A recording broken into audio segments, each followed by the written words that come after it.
श्रीकृष्णपरब्रह्मणे नमः। ॐ शुक्लाम्बरधरं विष्णुं शशिवर्णं चतुर्भुजं प्रसन्नवदनं ध्यायेत् सर्वविघ्नोपशान्तये। శ్రీ భాగవత రత్నాకరము ద్వితీయ స్కందము. మాయాం వర్ణయతోముష్య ఈశ్వరస్వాస్యానుమోదతః శృణ్వతః శ్రద్ధయా నిత్యం మాయయాత్మానముహ్యతి. ఎవరు భగవంతుని అచింత్య శక్తియగు మాయ యొక్క వర్ణనమును, ఇతరులచే గావింపబడిన భగవద్ వర్ణనమును విని సంతోషించును మరియు శ్రద్ధతో నిత్యము శ్రవణమునుచును, అట్టి వారి చిత్తము మాయచే అన్నడను మోహితము కానేరదు.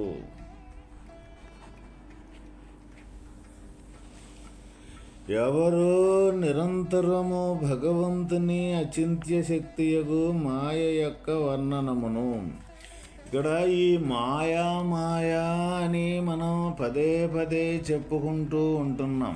అయితే ఆ మాయ కూడా ఏమిటి అంటే భగవంతుని యొక్క శక్తి. ఈ భగవంతుని యొక్క శక్తే మాయ రూపాన మనకి గోచరించుతూ ఉన్నదన్నమాట. అయితే మనకి ఇక్కడ వ్యత్యాసము, ఇది భగవంతుని యొక్క శక్తే మాయగా మనకి గోచరించుతూ ఉన్నదన్న విషయం అనేది మనకు తెలియదు. ఎందుకు తెలియదు అంటే ముందు భగవంతుడి అంటే ఎవరో అన్న తత్వమే మనకి గోచరం కాదు. కాబట్టి ఎప్పుడైతే ఎవరైతే తన భగవంతుని మీద భక్తి కలిగిన భక్తులు ఎవరైతే ఉంటారో వాళ్ళు నిరంతరము తన భక్తితోటి భగవంతుణ్ణి ప్రార్థించి భగవంతుని తత్వాన్ని దర్శించిన తర్వాత అప్పుడు ఆ భగవంతుని యొక్క తత్వంతో కానీ చూడగలిగితే ప్రపంచాన్ని, అప్పుడు ఈ మాయ యొక్క రహస్యం అనేది మనకి తేటతెల్లంగా తెలుసుద్ది. అప్పుడు ఆ విధంగా భగవంతుని యొక్క స్వరూపము అంటూ తెలియకుండా, భగవంతుని యొక్క స్వరూపముగా మారకుండా ఈ మాయని తెలుసుకోవటం కానీ, ఈ మాయని తొలగించుకోవటం కానీ, ఈ మాయ అనేది ఎట్టి పరిస్థితుల్లో కూడా దావ ఇవ్వదు. ఎందుకంటే ఎటు చూసినా సరే భగవంతుని యొక్క స్వరూపం ఎక్కడైతే ఉన్నదో అక్కడల్లా కూడా ఈ మాయ ఉన్ననే ఉన్నది. అంటే భగవంతుడు ఎక్కడున్నాడో ఈ మాయ కూడా అక్కడే ఉన్నదన్నమాట. అందువల్ల మాయను దాటాలి అంటే భగవంతుని శరణాగతి తప్ప వేరే మార్గం అంటూ లేనే లేదు. అదేవిధంగా ఎవరైతే అటువంటి భగవంతుని శరణాగతి వచ్చి ఆ భగవంతుని యొక్క ఆధారంతో, భగవంతుని యొక్క శక్తితోటే ఈ మాయ అనేది ఉందని తెలుసుకోగలుగుతారో అప్పుడు వాళ్ళకి ఈ మాయతోటి ఇబ్బంది కానీ, ఈ మాయతో కూడుకున్న ప్రపంచం కానీ వాళ్ళకి ఏ విధంగా ఉంటుంది అంటే మన వెనకాల మన నీడ ఎట్లా అయితే ఉంటుందో, అంటే కాంతి పక్కన నీడ అనేది ఏ విధంగా ఉంటుందో అదేవిధంగా ఈ మాయ యొక్క స్వాభావికం అనేది ఆ విధంగా ఉంటుందన్నమాట. మన వెనకాల మన నీడ మన ఏ తీరుగా ముందు లైటు కాంతిలో మనం ప్రయాణం చేస్తూ ఉంటే మన వెనకాల మన నీడ అనేది మన వెనకూడితే వచ్చినట్టుగా ఈ మాయ యొక్క స్వాభావికం కూడా, మాయ యొక్క తత్వం కూడా ఆ విధంగానే ఉంటుంది అన్నమాట. అయితే అట్లా కాకుండా కానీ ఈ మాయ తొలగాలి, ఈ మాయ లేకుండా పోవాలి, ఈ మాయ అసలు లేదు, ఈ మాయను తీసిపడేసేస్తాము అని భగవంతుని దర్శింపకుండా మాయను కానీ ఆ విధంగా కానీ మనం అనుకున్నట్లయితే ఎటువంటి పరిస్థితుల్లో కూడా మాయ అనేది దోవ ఇవ్వదు. ఆత్మమాయామృతే రాజన్ పరస్వానుభవాత్మనః నఘుటేథార్థ సంబంధ స్వప్నద్రష్టోరివాంజస. శ్రీ శుకుడు చెప్పెను, ఓ రాజా, స్వప్నమందు చూడబడు పదార్థములతో స్వప్నము చూచువానికి ఎలాంటి సంబంధము ఉండనట్లు దేహాదులకు అతీతమైన అనుభవ స్వరూపముకు ఆత్మకు మాయచే తప్ప దృశ్య పదార్థములతో ఏ సంబంధమును ఉండనేరదు. ఇక్కడ మనం స్వప్నం అంటే మన కలగనేటప్పుడు ఆ కలలో మనం చూడబడు పదార్థాలు అనేక రకాలుగా మనకి గోచరించుతూ ఉంటాయి అన్నమాట. అయితే వాటిని మొత్తాన్ని మనం చూస్తూ ఉంటాము, కానీ అక్కడ ఎలాంటి సంబంధం అంటూ మనకి ఆ పదార్థాలతో కానీ ఆ స్వప్నంలో వచ్చే అనేకత్వం కానీ ఏమి సంబంధం ఉండదు. ఇప్పుడు మనకు అనేక ఆ కళలో పెద్ద బంగారపు గని వచ్చినట్లుగా మనకు కళ వచ్చుద్ది. వస్తే ఆ గని అనేది ఎటువంటి పరిస్థితుల్లో కూడా అది నిజం కాదు, కానీ ఆ క్షణాన ఎట్లా ఉంటుందంటే అది నిజంగానే మనకు కనపడుతుంటుంది. అదే మనకి ఇక్కడ మాయ. ఆ నిజంగానే కనపడేది ఏదైతే ఉందో ఆ క్షణాన అది నిజంగానే వాస్తవకంగా అది నిజం కాదు.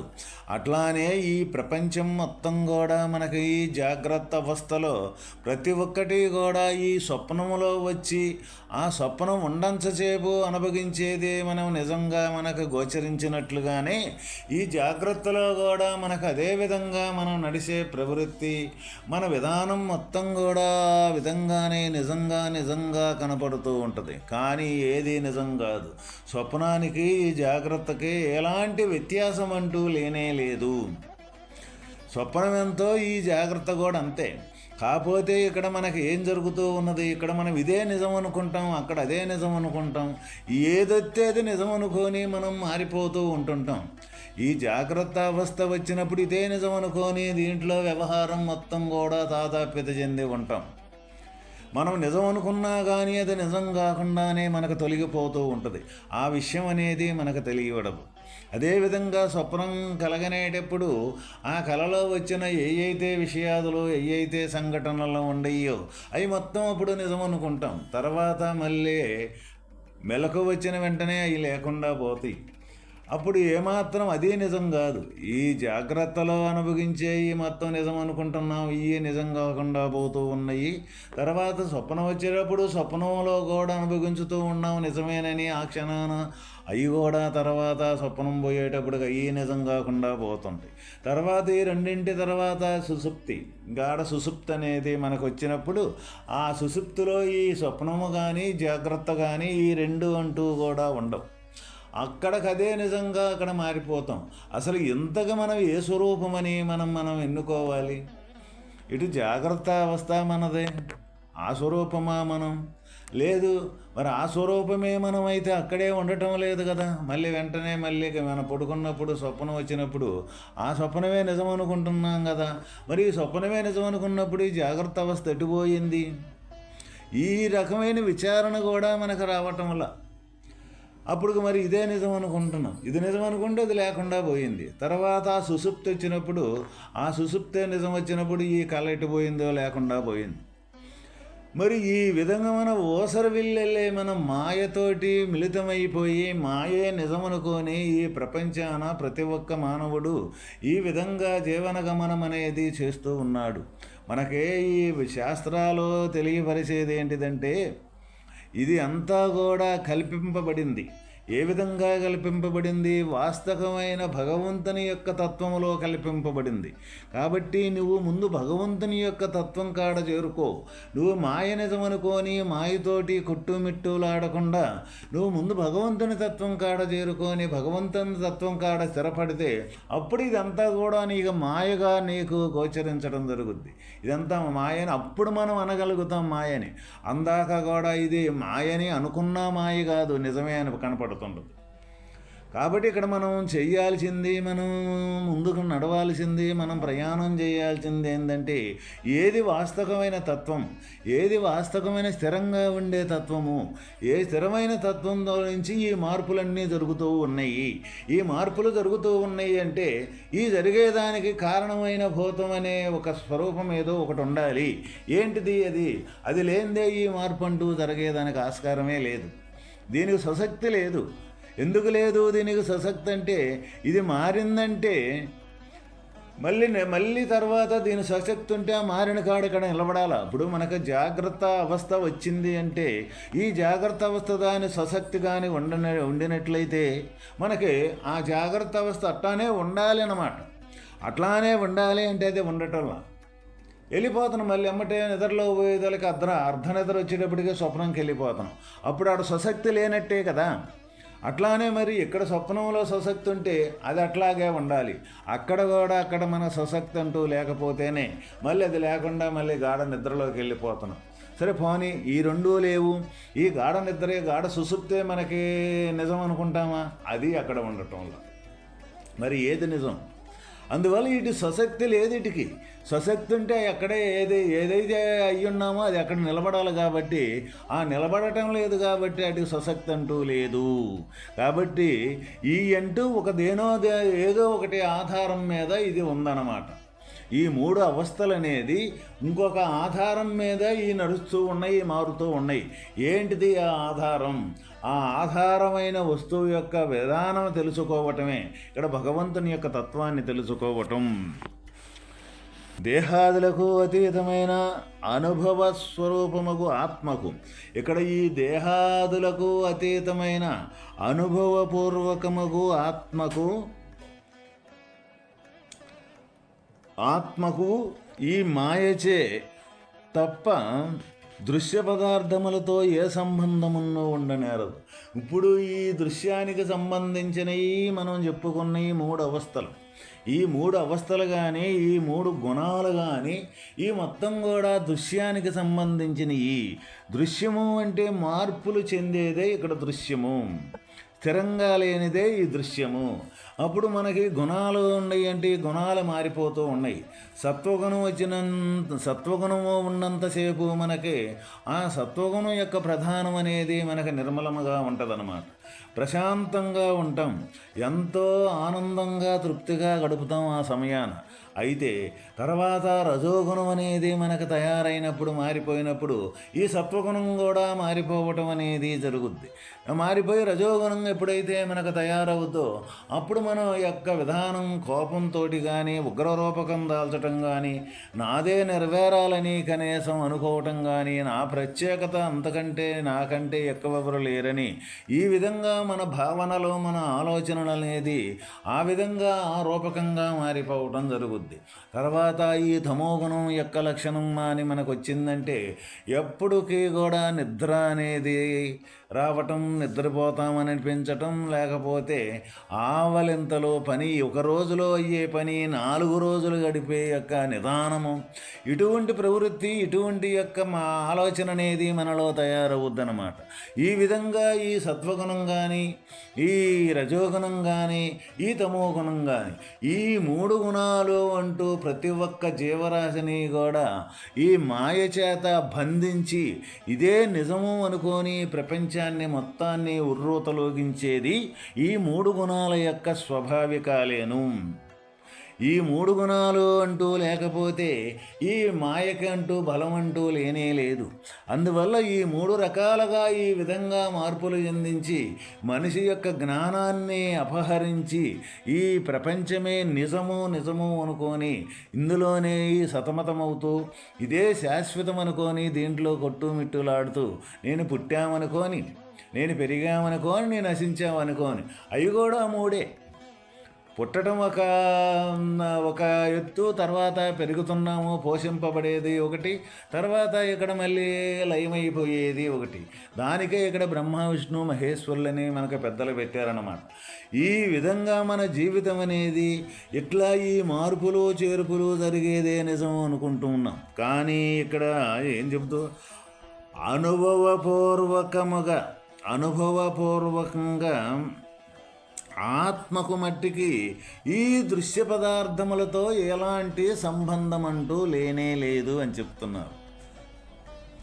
అనుభవపూర్వకంగా అంటే ఎప్పుడైతే ఈ 3 గుణాలకి, ఈ 3 అవస్థలకి అవతల నుండి వీటికి ఆధారమైన స్వరూపమే స్వరూపమైతే ఉన్నదో ఆ స్వరూపమే ఇక్కడ ఆత్మస్వరూపం. ఆ స్వరూపం కాడకి ఎవరైతే ఏ సాధకుడైతే చేరుకోగలుగుతాడో అక్కడికి అనుభవపూర్వకంగా అంటే ఆ రూపకమే తానై అక్కడ నిలబడగలిగితే అప్పుడు ఈ గుణాలు కానీ అవస్థలు కానీ మొత్తం కూడా ఈ మాయకు సంబంధించినవి. మాయ అంటే ఇది లేవు కాబట్టి కొద్దిసేపు ఉండి మళ్ళీ తర్వాత లేకుండా పోయి మళ్ళీ తర్వాత కొద్దిసేపు కనపడుతూ ఈ తీరుగా లేకుండా పోయి ఉండే విధానమే ఇక్కడ మాయ అంటే. దాన్ని నిజం అనుకోవటం. కొద్దిసేపు ఉంటుంది, కొద్దిసేపు లేకుండా పోతుంది. కానీ దాన్ని ఏమనుకుంటాం మనం? అట్లానే చూస్తే ఇబ్బంది ఏమీ లేదు. కానీ మనం ఏమనుకుంటాం? అదే నిజం. అది క్షణం ఉండా సరే అదే నిజం అనుకుంటున్నాం మనం. అందువల్ల దానే నిజం అనుకుంటున్నాం, అదే మాయ. అయితే ఈ మాయ ఎవరికి లేదు? ఈ మూడు గుణాలకి అతీతంగా ఉండయే ఆత్మస్వరూపమైతే ఉన్నదో ఆ ఆత్మస్వరూపం అనుభవపూర్వకంగా ఎవరైతే అక్కడ స్వరూపంగా నిలబడగలుగుతారో వాళ్ళకి ఈ దృశ్య పదార్థానికి సంబంధించిన మాయ లేనే లేదు. ఎందుకు లేదు? తన వాస్తవమైన ఎప్పుడూ సహజంగా ఒకే స్థితిగా ఉండే స్వరూపమే అక్కడ ఆత్మస్వరూపము అంటే. ఆ స్వరూపానికి ఎటువంటి మార్పులు చేర్పులు అంటూ ఉండవు. అటువంటి మార్పులు లేని స్వరూపం కాబట్టి ఆ స్వరూపంలో నుంచి స్వరూపాల కనీసం రావటం పోవటం అనేది జరుగుతుంది కాబట్టి అందువల్ల ఇక్కడ మాయ అనే దానికి సంబంధం లేదు. అందువల్ల సముద్రానికి నుంచి తయారైన అల ఆ సముద్రమే యొక్క నీరే కానీ వేరే కానీ కాదు. అందువల్ల లేచిన అలక ప్రత్యేకత అంటూ లేనే లేదు. ఆ అలలాంటిదే ఈ మాయ యొక్క స్వరూపము. అందువల్ల ఆ మహాసముద్రం లాంటిదే ఈ ఆత్మ యొక్క స్వరూపము. ఎవరైతే అటువంటి ఆ మహాసముద్రం యొక్క స్వరూపంగా మారిపోతారో తనలో నుంచి కలిగిన ఈ మాయ యొక్క అలలు, తనలో నుంచి కలిగిన ఈ ఏదైతే ఈ ప్రపంచానికి సంబంధించిన అనేకత్వం ఏదైతే ఉందో మళ్ళీ తనలోనే కదిలి తనలోనే విలీనమైపోతూ ఉన్నది. సముద్రంలో నుంచి లేచిన అల మళ్ళీ సముద్రంలోనే కలిసిపోయినట్టుగా ఈ ప్రపంచం మొత్తం కూడా భగవంతుని యొక్క ఆధీనంలో ఉంది. భగవంతుని యొక్క ఆట అని ఎందుకు చెప్పారో మనకు పెద్దలు అంటే వాళ్ళు అనుభవపూర్వకంగా ఆత్మరూపకంగా చేరి అక్కడ నిలబడ్డారు కాబట్టి. అయితే ఈ రోజైనా సరే మనకు అది వాచాగా కానీ అది మన ఊహతోటి కానీ తెలుసుకునే స్వరూపం కానే కాదు ఆత్మ యొక్క స్వరూపం. తనైన స్వరూపం, నువ్వైన స్వరూపం నువ్వుగా అక్కడికి వచ్చి మారి ఆ రూపకంగా నిలబడటమే, అనుభవపూర్వకంగా నిలబడటమే తప్ప వేరే మార్గం అంటూ లేనే లేదు. ఆ విధంగా మనకు సుఖమహర్షి తెలియజేయుచూ ఉన్నారు. ఓం తత్సత్.